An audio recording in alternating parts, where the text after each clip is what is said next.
এবার আল্লাহ তাআলা বলেন কোরআন শরীফের আয়াত সূরা সফফাতের ভিতরে আল্লাহ তাআলা বলেন ফালাম্মা আসলামা, পিতাও রাজি হয়ে গেল, সন্তানও রাজি হয়ে গেল, ওয়াতাল্লাহু লিল জাবিন।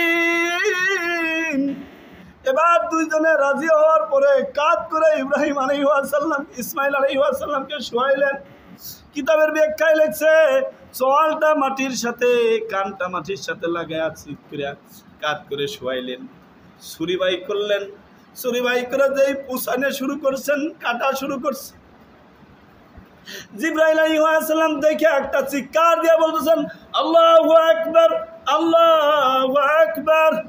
ও ইব্রাহিম, তোমার কলিজার ভিতরে বুঝি আল্লাহই বড়, আল্লাহই বড়, সন্তানের মায়া নাই, আল্লাহর বড়ত্ব নিয়া সন্তানকে জবাই করে দিতেছ।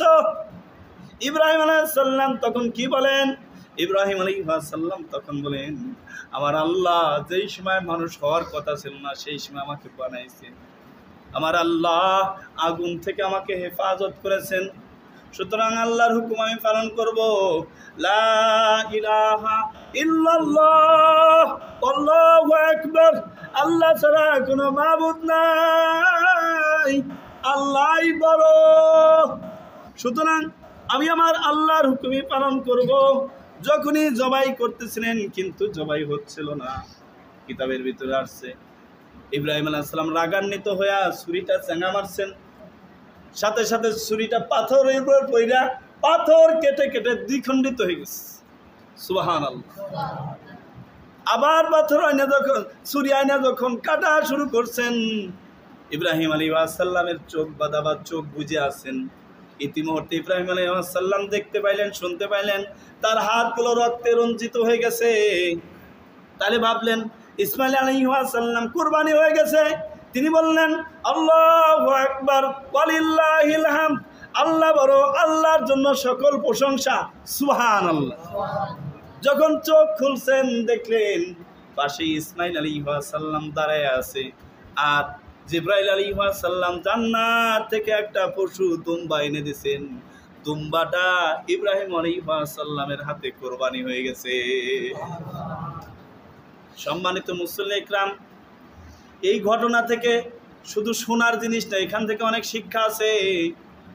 দেখেন কি বিনয়া বিনয়া সন্তান কত কথা ইব্রাহিম আলাইহিস সালামকে বললেন।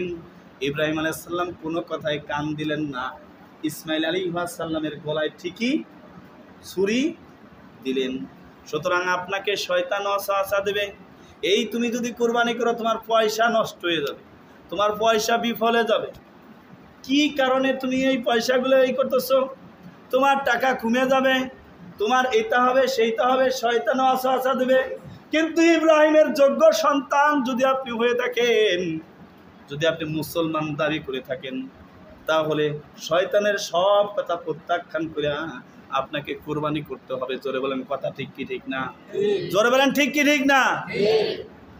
আল্লাহ তাআলা বলেন আমি ডাক দিলাম ইব্রাহিম আলাইহিস সালামকে, ওয়ানাদাইনাহু আইয়া ইব্রাহিম, ও ইব্রাহিম কদ সাদাক্তা, তুমি সত্য প্রতিপালন করেছো, স্বপ্নে যা দেখেছো সত্য করেছো।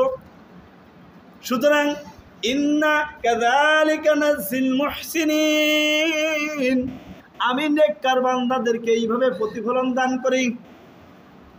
ইন্না লাহাযা লাহুল বালাউল মুবিন, এটা ছিল তোমার জন্য পরীক্ষা, পরীক্ষায় তুমি উত্তীর্ণ হয়ে গেছো।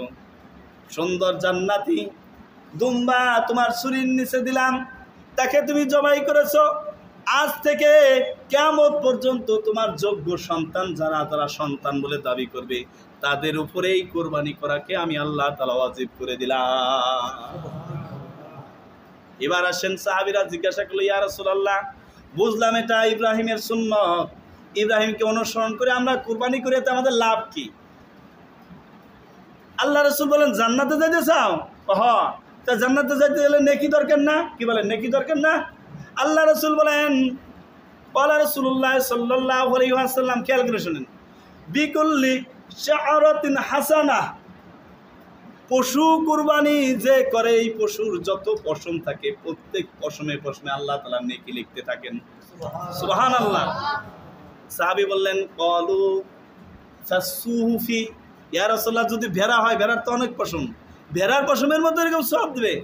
আল্লাহ রাসূল বলেন হ্যাঁ, ভেড়ার পশম যত, ওই ভেড়া হইলে ভেড়ার পশম ষোলো সওয়াব আল্লাহ তাআলা প্রত্যেক পশমের পরিবর্তে সওয়াব দান করতে থাকেন। জোরে বলেন সুবহানাল্লাহ।